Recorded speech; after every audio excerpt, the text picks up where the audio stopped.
18ஆம் படி கருப்பரே போற்றி, பகைவரை நடுங்கச் செய்பவனே போற்றி, நல்லதே நினை, நல்லது மட்டுமே நினை. கருப்பசாமி பிள்ளைகளுக்கு இந்த அப்பனின் அன்பும் பாதுகாப்பும் என்றுமே 100% முழுமையாக இருக்கும். பிள்ளையே, இன்று உன் குலதெய்வம் உனக்கு சந்தோஷமான ஒரு செய்தியை தான் கொண்டு வந்திருக்கின்றேன். என் தங்கமே, உன்னை முடக்க வேண்டும் என்று பல முயற்சிகளை செய்து இன்று இந்த தாயானவளின் கட்டுக்குள் சிலர் வந்திருக்கின்றார்கள்.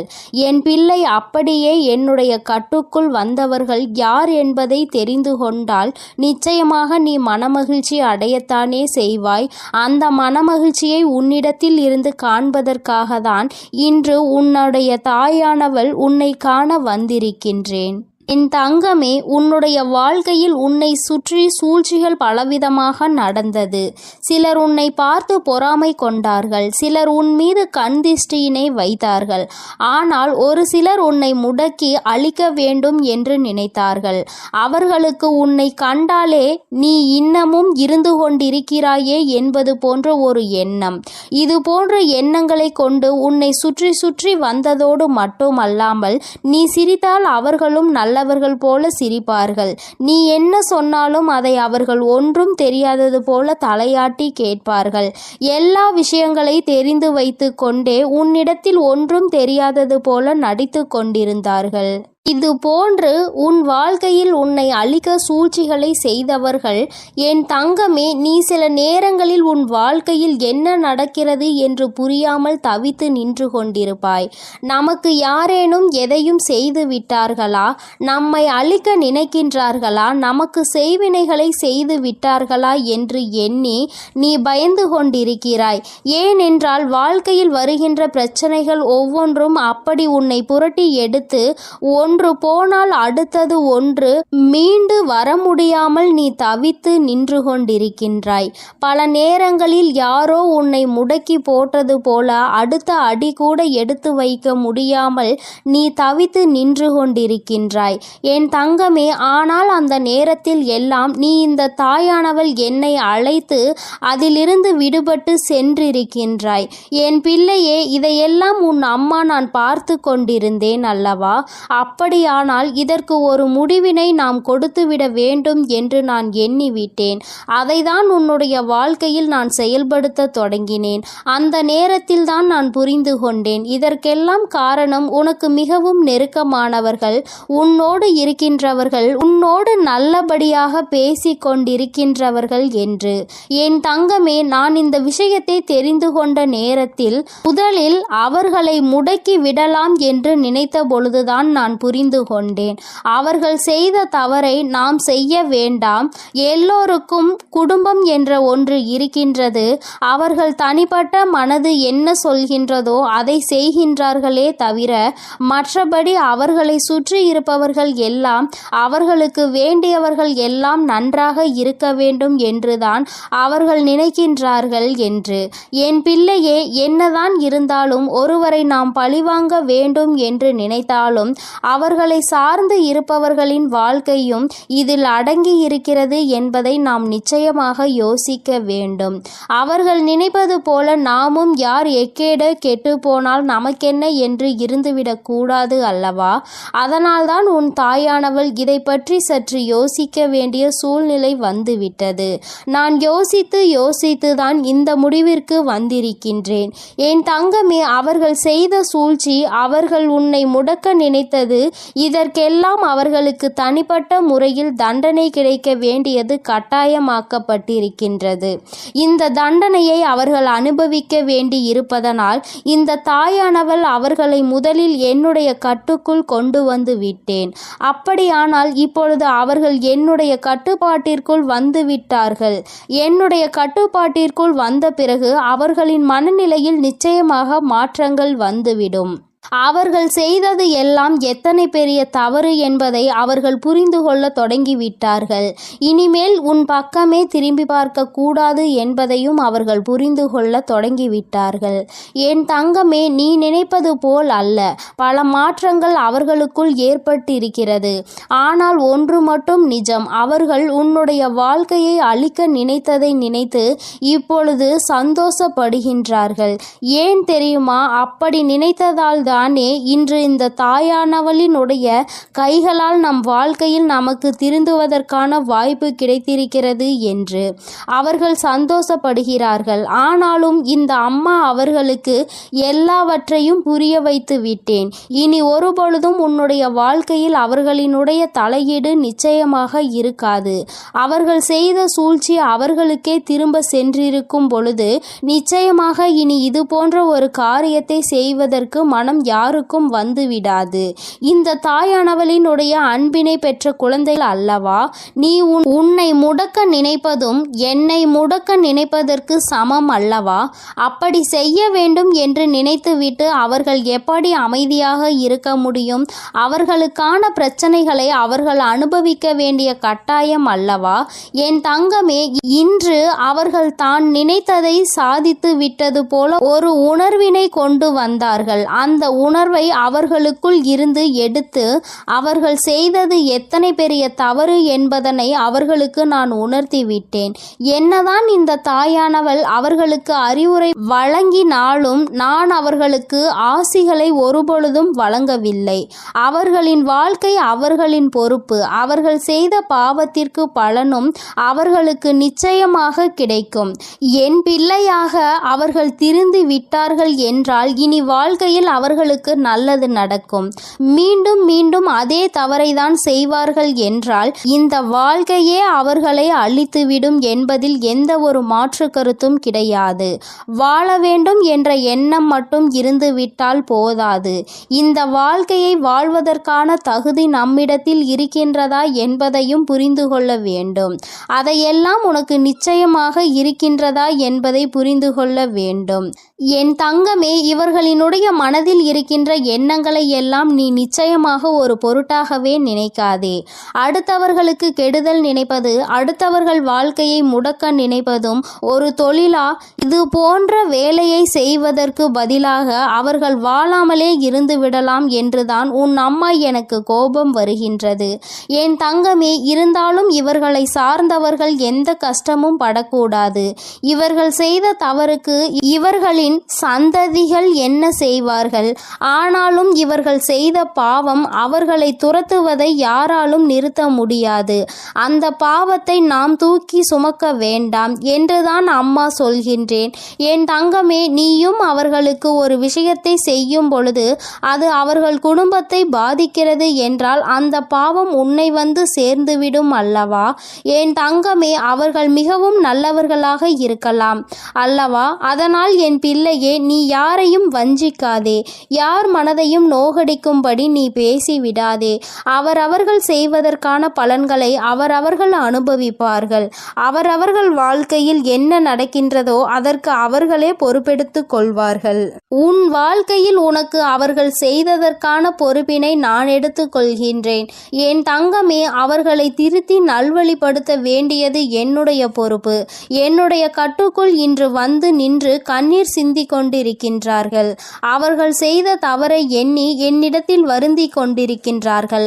நம்மா, அவர்களை காப்பது நீ என்று தெரிந்திருந்தால் நான் நிச்சயமாக இது போன்ற தவறுகளை எல்லாம் செய்திருக்க மாட்டேன். தெய்வம் அவர்களுக்கு துணை நிற்கும் என்பதை அந்த நேரத்தில் நான் அறியவில்லை. இப்பொழுது எல்லா தவறையும் உணர்ந்து விட்டேன். இனி தெய்வத்தின் மீது எனக்கு நம்பிக்கை வந்துவிட்டது. தெய்வத்தின் மீதான பயமும் எனக்கு வந்துவிட்டது. அதனால் எந்த ஒரு தீங்கினையும் இனி ஒரு நாளும் செய்ய மாட்டேன் என்று அவர்கள் மனம் வருந்தி மன்னிப்பினை கேட்டு விட்டார்கள். என் தங்கமே, இனி ஒரு நாளும் நீ இதனை நினைத்து மனம் கலங்க வேண்டாம்.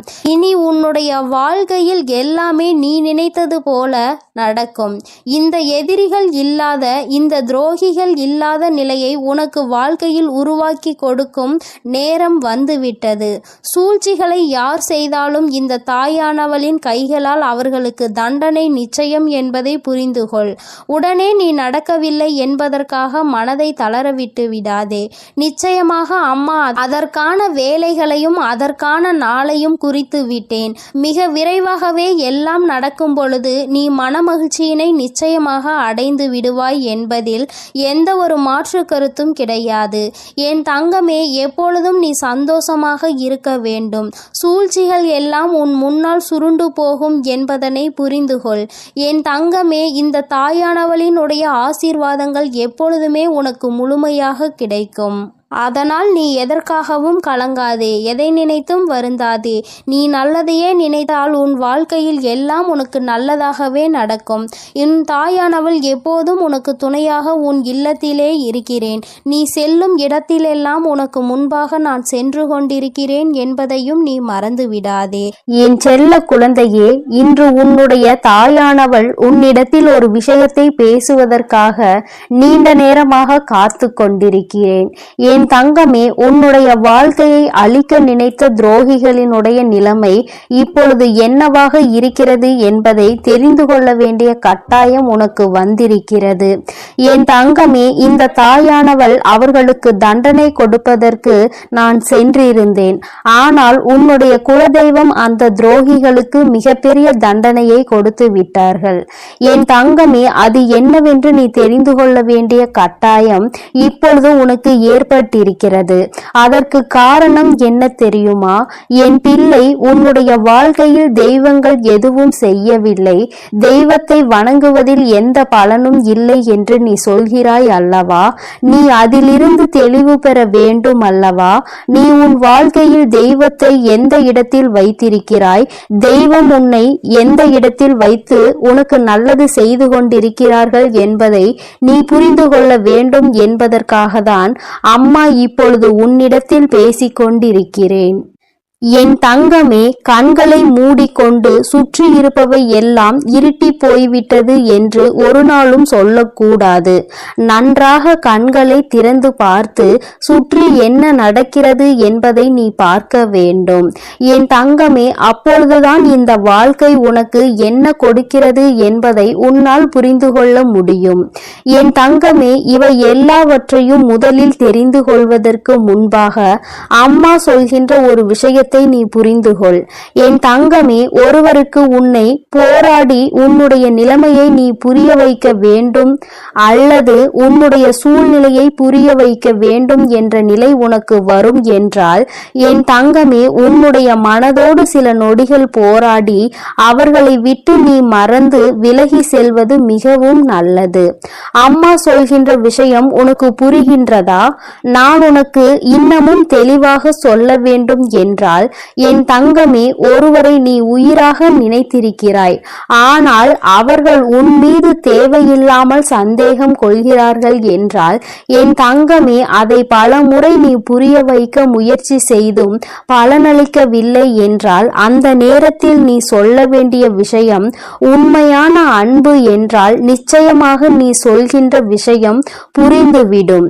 என் தங்கமே, அப்படி அந்த விஷயம் நீ எத்தனை முறை மன்றாடினாலும் எத்தனை போராட்டங்களை நடத்தினாலும் அவர்களுக்கு அது புரிவது இல்லை. அதனால் அந்த இடத்தில் நீ உன்னை நிரூபிப்பதற்கு பதிலாக உன்னுடைய மனதோடு சில நொடிகள் போராடி, இது போன்ற வாழ்க்கை உனக்கு தேவையில்லை, இதை மறந்துவிடலாம் என்ற தைரியத்தை பெற்று விலகிவிடுவது மிகவும் நல்லது. என் பிள்ளையே, அம்மா சொல்வது இன்று வேண்டுமானால் உனக்கு கஷ்டமாக இருக்கலாம். அது எப்படி என்னுடைய வாழ்க்கையை நான் விட முடியும்? என்னதான் நினைத்தாலும் என்னதான் செய்தாலும் அவர்களை விட்டு ஒருபொழுதும் நான் விலக மாட்டேன் என்று நீ சொல்லலாம். ஆனால் என் தங்கமே, உண்மை என்னவென்று நீ புரிந்து கொள்ள வேண்டும் அல்லவா? என் தங்கமே, உன்னுடைய வாழ்க்கைதான், நான் இல்லை என்று சொல்லவில்லை. என்னாலும் போராடி கொண்டே ஒரு வாழ்க்கையை எப்படி உன்னால் கடந்து செல்ல முடியும்? என் தங்கமே, இதையெல்லாம் நீ புரிந்து கொள்ள வேண்டும். இந்த வாழ்க்கையில் இதையெல்லாம் நீ கட்டாயமாக தெரிந்து கொள்ள வேண்டும். எல்லாவற்றையும் கடந்து நீ வாழ வேண்டும். ஓரிடத்திலேயே முடங்கி கிடக்க கூடாது. ஒருவருக்காக உன்னுடைய ஒட்டுமொத்த வாழ்க்கையையும் நீ வீணடித்து விடக் கூடாது என்றுதான் அம்மா உனக்கு சொல்கிறேன். சரி, இதை நீ புரிந்து கொண்டால் உனக்கு நல்லது. என் தங்கமே, இப்பொழுது நான் உன் வாழ்க்கையில் உனக்கு துரோகங்களை செய்தவர்களின் நிலை என்னவாக இருக்கிறது என்றும் உனக்கு சொல்கிறேன். அதனை நீ கேள். உன்னுடைய குலதெய்வம் அவர்களுக்கு என்ன தண்டனை கொடுத்தார்கள் என்பதையும் சொல்கிறேன்.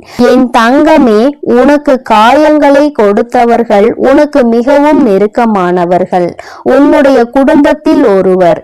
என் தங்கமே, உன்னுடைய குலதெய்வம் முன் வந்து அவர்களுக்கு தண்டனை கொடுத்ததற்கு காரணம் அவர்களும் அவரினுடைய குலப்பிள்ளை அல்லவா? தன்னுடைய பிள்ளைகள் நல்லது செய்தால் சந்தோஷப்படுபவர்கள் தன்னுடைய பிள்ளை தவறு செய்தாலும் அதனை நிச்சயமாக தட்டி கேட்டு விடுவார்கள் என்பதில் எந்த ஒரு மாற்றமும் கிடையாது. என் தங்கமே, இப்பொழுது உன் வாழ்க்கையில் அதுதான் நடந்திருக்கிறது. உன்னுடைய குலதெய்வம் அவர்களுக்கு கொடுத்திருக்கிற தண்டனை எதிரிக்கு கூட வரக்கூடாது என்று நான் சொல்லி முடித்ததும் நீ நிச்சயமாக நினைப்பாய். ஏனென்றால் அவர்களுக்கு கொடுத்த தண்டனை அப்பேற்பட்ட தண்டனை. என் தங்கமே, குலத்தில் இருந்து கொண்டு எல்லோருமே ஒரே உறவாக இருந்து கொண்டு தன்னுடைய குலத்தில் இருக்கின்ற மற்றவர்களுக்கு காயத்தை கொடுப்பது நியாயமற்றது. இதையெல்லாம் கேட்பதற்கு யாரும் இல்லை என்று அவர்கள் நினைத்து விட்டார்களா? இந்த குலதெய்வம் எதற்காக இருக்கின்றார்கள் என்பதை புரிந்து கொள்ளாமல் அவர்களினுடைய ஆட்டம் அதிகமாகி விட்டது. இந்த ஆட்டத்தை நான் இப்பொழுது நிறுத்தவில்லை என்றால் இனி அவர்களை யாராலும் கட்டுப்படுத்த முடியாது. இதற்கு இவர்களுக்கு நான் கொடுக்கக்கூடிய தண்டனை அவர்கள் காலத்திற்கும் மறக்க முடியாத தண்டனையாக இருக்க வேண்டும். அதற்காக அவர்கள் செய்த விஷயம் என்ன தெரியுமா? அங்கே அவர்கள் உன்னுடைய துரோகியாக இருப்பவர்களுக்கு கொடுத்த தண்டனை அவர்கள் எப்பொழுது வேண்டுமானாலும் குலதெய்வத்தின் சன்னதிக்கு வரலாம், குலதெய்வத்தை வணங்கலாம், குலதெய்வத்திடம் என்ன வேண்டுமானாலும் கேட்கலாம். உன்னுடைய குலதெய்வம் ஒருபொழுதும் அவர்களினுடைய வேண்டுதல்களை செவி கொடுத்து கேட்க மாட்டார்கள். இவர்கள் என்ன சொல்ல வருகிறார்கள் என்பதை கூட திரும்பி பார்க்க மாட்டார்கள். அவர்களின் கண்ணீரை துடைக்க ஒரு நாளும் வரமாட்டார்கள். இப்படி ஒரு பிள்ளை தனக்கு இருந்ததையே அவர்கள் மறந்து விட்டார்கள். அவர்கள் முன்னால் வந்து நின்றால் கூட அவர்களால் குலதெய்வத்தால் அவர்களை உணர முடியாது. அந்த அளவிற்கு அவர்களுக்கு தண்டனையை அவர்கள் கொடுத்து விட்டார்கள். குலதெய்வம் கொடுத்த தண்டனை தன்னுடைய குலப்பிள்ளை என்ற அந்தஸ்தை தன்னிடம் இருந்து அவர்கள் பறித்து விட்டார்கள். நீ இனிமேல் என்னுடைய குழந்தை இல்லை, நான் உன்னுடைய குலதெய்வம் இல்லை என்று சொல்லி அவர்களுக்கு மிகப்பெரிய தண்டனையை கொடுத்து விட்டார்கள்.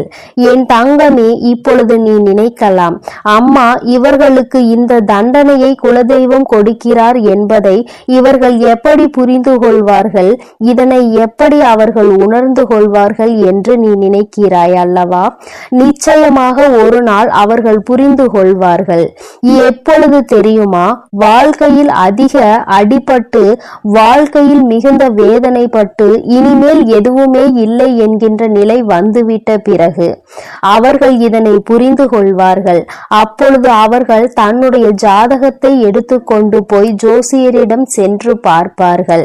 அன்று அங்கு கிடைக்க போகின்ற பதில் என்ன தெரியுமா? உன்னுடைய வாழ்க்கையில் உன்னுடைய குலதெய்வம் உன்னை காக்க நிற்கவில்லை. நீ உன்னுடைய குலதெய்வத்திடம் இருந்து ஒதுங்கி வைக்கப்பட்டிருக்கிறாய். நீ செய்த பாவங்கள் எல்லாம் உன்னை துரத்தி அடித்து கொண்டிருக்கிறது.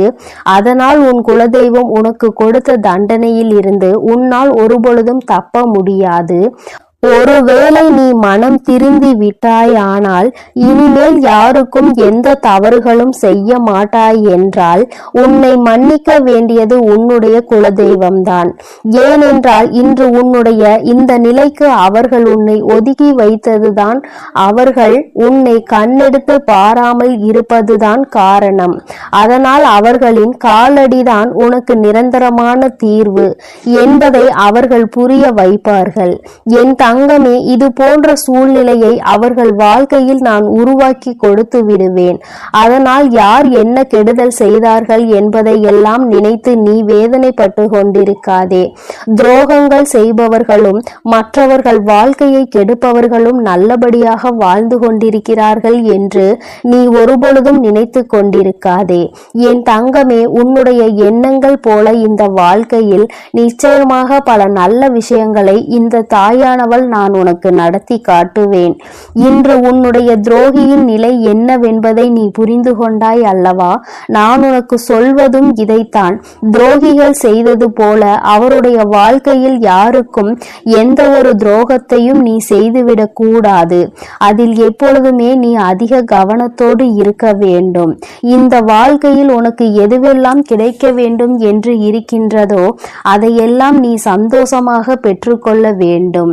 எந்த ஒரு சூழ்நிலையிலும் குலதெய்வத்தின் சாபத்திற்கும் குலதெய்வத்தினுடைய வேதனைக்கு மட்டும் நீ ஆளாகி நின்றுவிடக் கூடாது.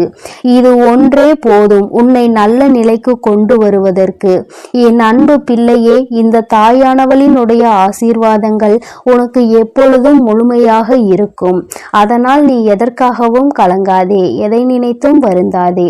நீ நல்லதையே நினைத்தால் உன் வாழ்வில் எப்பொழுதும் உனக்கு நல்லது மட்டுமே நடக்கும். என் அன்பு குழந்தையே, உன் வாழ்க்கையில் நினைத்து பார்க்காத அளவிற்கு உன்னை ஏமாற்றிய உறவு இப்பொழுது என்ன நிலையில் இருக்கிறது என்பதை தாயானவள் உனக்கு தெரியப்படுத்த போகிறேன். இதற்கான காரணம் என்னவென்று தெரியுமா? என்னை ஏமாற்றியவர்களை நீங்கள் சந்தோஷமாக வாழ வைத்து விட்டீர்கள் தாயே. கஷ்டம் என்று தெரிந்தும் அனைத்து கஷ்டங்களையும் நான் அனுபவித்து கொண்டிருக்கின்றேன். என் வாழ்க்கையில் எனக்கு மட்டும் கஷ்டத்தை கொடுத்து விட்டீர்கள். நான் நல்ல பாதையில் தான் சென்றேன், நான் நல்லதை தான் செய்தேன். ஆனாலும் உங்களை நம்பிய பிறகும் இப்பேற்பட்ட ஏமாற்றம் என் வாழ்வில் நடந்து விட்டதே. ஆனாலும் என்னை ஏமாற்றிய உறவுகள் இன்னும் சந்தோஷமாக வாழ்ந்து கொண்டுதான் இருக்கிறார்கள் தாயே. நீங்கள் அவர்களை நன்றாக தான் வாழ வைத்து கொண்டிருக்கிறீர்கள் தாயே என்று என் குழந்தை என்னிடம் கோபம் கொண்டது. என் அன்பு குழந்தையே, அன்று அந்த கோபம்தான் இன்று உன் அன்னை உன்னை ஏமாற்றிய உறவிற்கு இந்த தண்டனையை அளித்து விட்டேன். ஆனால் நீ அதை கனவில் கூட நினைத்து பார்க்காத அளவிற்கு என்னுடைய லீலைகள் உன்னை ஏமாற்றிய உறவிற்கு நடந்தது. என்னவென்று சொல்கிறேன், பொறுமையோடு கேள் தங்கமே. என் அன்பு குழந்தையே, உன் வாழ்க்கையில் உன்னை ஏமாற்றி எப்படி உன்னை மரண வழியில் துடிக்க வைத்தார்களோ அதைவிட மிகப்பெரிய மரண வழியில் அங்கு இப்பொழுது அவர்கள் துடித்து கொண்டு இருக்கிறார்கள். இது எப்படி சாத்தியமானது தாயே என்று நீ என்னிடம் கேட்கலாம். என் அன்பு குழந்தையே, கர்ம வினை என்பது நிச்சயமாக எவரையும் விட்டுவிடாது. அது நல்ல விஷயமாக இருந்தாலும் தேடி கொண்டு போய் கொடுக்கும், கெட்ட விஷயமாக இருந்தாலும் எப்பேற்பட்ட விஷயத்தை செய்தார்களோ அதைவிட பல மடங்கு கர்ம வினைகளை அவர்களுக்கு அவர்களின் வாழ்க்கையில் வந்தே கொடுத்துவிடும். ஆனால் உன்னை ஏமாற்றியது ஒரு பாகம்தான். சில நபரின் பேச்சை கேட்டு உன் உறவு உன்னை அலட்சியப்படுத்தியும் தேவையற்ற செயல்களை செய்கிறாய் என்று தேவையற்ற விஷயங்களை பேசி உன் எப்பேற்பட்ட நல்ல உள்ளத்தை கண்ணாடி உடைப்பது போல் உடைத்தார்கள் அல்லவா? இப்பொழுது உன் உறவின் மனதையும் ஒருவர் பல கண்ணாடிகளை உடைப்பது போல் உடைத்து விட்டார். அதனால் இப்போதுதான் உன் உறவிற்கு புரிகிறது, நாம் ஒருவரை அன்று அப்படித்தானே ஏமாற்றினோம் என்று. அன்று அவர்களுக்கு எப்படி வலுத்திருக்குமோ அந்த பாவத்தில்தான் இப்பேற்பட்ட கஷ்டங்களை இப்பொழுது நான் அனுபவித்துக் கொண்டிருக்கிறேன் என்று. இப்படிப்பட்ட கஷ்டத்தை வாழ்வதை விட நாம் மரணம் மேல் என்று அப்பேற்பட்ட பரிதாப நிலையில் உன் உறவு இப்பொழுது அழுது கொண்டிருக்கிறது உன்னை நினைத்து. ஏனென்றால் உன்னை அப்படியே ஏமாற்றினார்களே. அதைவிட பல மடங்கு தண்டனையை இப்பொழுது அவர்கள் வாழ்வில் அனுபவித்துக் கொண்டிருக்கிறார்கள். இது என் அன்பு குழந்தைக்கு தெரியாமல் என் வாழ்க்கையில் நான் நல்லது நினைத்ததற்கு எனக்கு நீங்கள் தண்டனை கொடுத்து விட்டீர்கள் தாயே. ஆனால் என்னை ஏமாற்றியவர்கள் அங்கு ஆட்டமும் பாட்டமும் கொண்டாட்டமும் குதூகலமும் சந்தோஷமாகவும் இருக்கிறார்களே. நீதிக்கு கிடைத்த பரிசு இதுதானா? என் உண்மைக்கு கிடைத்த பரிசு இதுதானா தாயே? நீங்கள் இருக்கிறீர்களா இல்லையா என்று என் அன்பு குழந்தை என்னிடம் கோபித்துக் கொள்கிறது. என் அன்பு குழந்தையே, உன் தாயானவள் எப்பொழுதும் உன்னோடுதான் இருக்கின்றேன். இத்தனை காலமும் உன்னை பொறுமையாக இரு என்று சொல்லியதன் காரணம், உன்னை ஏமாற்றியவர்களுக்கு கால அவகாசம் கொடுத்திருந்தேன், அவர்களை திருத்திக் கொள்வதற்காக. ஆனால் அவர்களோ தவறை திருத்திக் கொள்ளாமல் திருப்பி தவறு செய்து கொண்டே இருக்கிறார்கள். எவருடைய பேச்சுக்களையும் மதிப்பதில்லை. எதை செய்ய வேண்டும் என்றாலும் யோசிக்காமல் தவறான முடிவுகளை எடுத்து இன்று உன் வாழ்க்கையை தொலைத்து விட்டார்கள். தாம் அனுபவித்த தண்டனைகளுக்கு இப்பொழுது மனம் திருந்தி இருக்கிறார். அந்த மனம் திருந்தும் தருணத்தில் இவர்களிடம் நாம் பேசலாமா, பேசக்கூடாதா? நாம் பேசினால் அவர்கள் நம்மிடம் பேசுவார்களா அல்லது பேச மாட்டார்களா என்று அதிலும் பாதி குழப்பத்தோடும் கண்ணீரோடும் இருக்கிறார். உன்னை ஏமாற்றிய உறவுகள், ஆனால் என் அன்பு குழந்தையே, உன்னை ஏமாற்றிய உறவுகள் இப்பொழுது மனம் திரும்பி வாழ்க்கையில் எது உண்மையான உறவு, எது பொய்யான உறவு என்று சிந்தித்துக் கொண்டிருக்கிறார்கள். ஆனால் அவர் அடுத்து பேசக்கூட நேரிடும். உன்னோடு சேர்ந்து வாழ வேண்டும் என்று சொல்வதற்கு கூட அதிக வாய்ப்புகள் உண்டு. அதனால் இப்பொழுது நீ என்ன முடிவு எடுக்கப் போகிறாய் என்று உன் கரங்களிலே நான் அதை விட்டுவிடுகிறேன். என்னிடம் சொல்ல வேண்டிய விடயங்களை உன்னுடைய பிரார்த்தனைகளில் வை. அதற்கான பதிலை கூடிய விரைவில் நான் உனக்கு கொடுப்பேன். எது வேண்டுமானாலும் என்ன வேண்டுமானாலும் உன் அன்னையிடம் உன் மனதில் பட்டதை அப்படியே சொல்லிவிடு. அதற்கான பதிலை உன் தாய் நாளையே கொடுக்கிறேன். என் தங்க பிள்ளையே, கூடிய விரைவில் என் கையில் இருந்து மிகப்பெரிய விஷயத்தை நீ பெறப்போகிறாய். உன்னுடைய கண்ணீர் அனைத்தும் ஆனந்த கண்ணீராய் மாறப்போகிறது. அதனால் தைரியமாக இரு. கூடிய விரைவில் அனைத்தும் நல்லதாக நடக்கும். என் தங்க பிள்ளையே, சில உறவுகளால் பல கஷ்டங்களையும் பல கண்ணீரையும் சிந்திவிட்டாய். இனிமேல் தைரியமாக இரு. உன் கண்ணீருக்கு பலனை நான் கொடுக்கிறேன். ஒவ்வொரு தருணமும் மாற்றம் உண்டாகும். உன் வாழ்க்கையில் மகிழ்ச்சியும் உண்டாகும். நீ எதை நினைத்தும் இனி கலங்க வேண்டாம். அவர்கள் அப்படி உன்னிடத்தில் வந்தால் நீ என்ன செய்ய வேண்டுமோ அதை நீ யோசித்து, ஒரு முறைக்கு 100 முறை யோசித்து செயல்படு. ஐயோ, நம் உறவு நம்மிடத்தில் வந்து விட்டார்களே என்று உடனே அவர்கள் சொல்வதையெல்லாம் கேட்டு மீண்டும் கண்ணீர் வடிக்க ஆரம்பித்து விடாதே. ஏனென்றால் அவர்கள் உன்னை முழுமையாக ஏற்றுக்கொண்டாலும் முழுமையாக திரிந்து விட்டார்களா என்பது நீ அவர்களோடு பழகும்போதுதான் உனக்கு புரியும். உனக்கு என்ன வேண்டுமானாலும் உன்னுடைய பிரார்த்தனையில் வை. உனக்கு என்ன கேள்வி கேட்க வேண்டுமானாலும் உன்னுடைய பிரார்த்தனையில் வை. அதற்கு எப்பொழுதும் பதில் கொடுக்க நான் தயாராக இருக்கிறேன். நான் உன்னோடு தான் இருக்கிறேன். உன் அருகிலேயே தான் இருக்கிறேன். இனி நீ எதை நினைத்தும் கலங்க வேண்டாம். எதற்காகவும் வருந்த வேண்டாம். நல்லதே நினை. உன் வாழ்வில் எப்பொழுதும் உனக்கு நல்லது மட்டுமே நடக்கும். என் அன்பு பிள்ளையே, இதுவரை நீ அழுது கொண்டிருந்த நாட்கள் எல்லாம் முடிந்து விட்டது. இனி வரப்போகும் நாட்கள் உனக்கு நல்லதாகவே அமையும். ஓம் சக்தி, ஓம் ஆதிபரா சக்தி, ஓம் சக்தி, ஓம் ஆதிபரா சக்தி, ஓம் சக்தி, ஓம் ஆதிபரா சக்தி, ஓம் சக்தி, ஓம் ஆதிபரா சக்தி. ஓம் ஸ்ரீ வராஹிதாயே போற்றி போற்றி, ஓம் ஸ்ரீ வராஹிதாயே போற்றி போற்றி. பஞ்சமியின் நாயகியே போற்றி போற்றி, சிம்ம வாகினியே போற்றி போற்றி. என் அன்பு பிள்ளையே, உன்னுடைய தாயானவள் எப்பொழுதும் உன்னுடனே இருந்து உனக்கான அனைத்தையும் நான் சரி செய்து கொடுப்பேன் என்ற நம்பிக்கையோடு நீ இருந்தால் போதும். உனக்கு கஷ்டம் வரும் நேரங்களிலெல்லாம் என்னுடைய நாமத்தை நீ உரக்கச் சொல்லிக்கொண்டே இரு. இந்த தாயை மீறிய சக்தி உன்னுடைய வாழ்க்கையில் எதுவும் கிடையாது. என்னுடைய நாமத்தை நீ சொல்லிக்கொண்டே இருப்பாயானால் உன்னை நெருங்குகின்ற ஆபத்து வந்த வழி தெரியாமல் பறந்து போகும் என்பதை நீ நினைவில் வைத்துக்கொள். என் தங்கமே, உன்னுடைய தாயானவள் எப்பொழுதும் உன்னோடுதான் இருக்கிறேன். அதனால் நீ எதற்காகவும் கலங்க வேண்டாம், எதை நினைத்தும் பயப்பட வேண்டாம். நான் உன்னோடு இருக்கிறேன் என்பதை நினைவில் வைத்துக்கொண்டு நீ உன்னுடைய நாட்களை கடந்து வா. என் அன்பு பிள்ளைக்கு இந்த கருப்பனின் ஆசீர்வாதமும் அன்பும் என்றுமே முழுமையாக இருக்கும். வேண்டும் வரம் தருபவனே போற்றி, வேட்டை பிரியனே போற்றி போற்றி.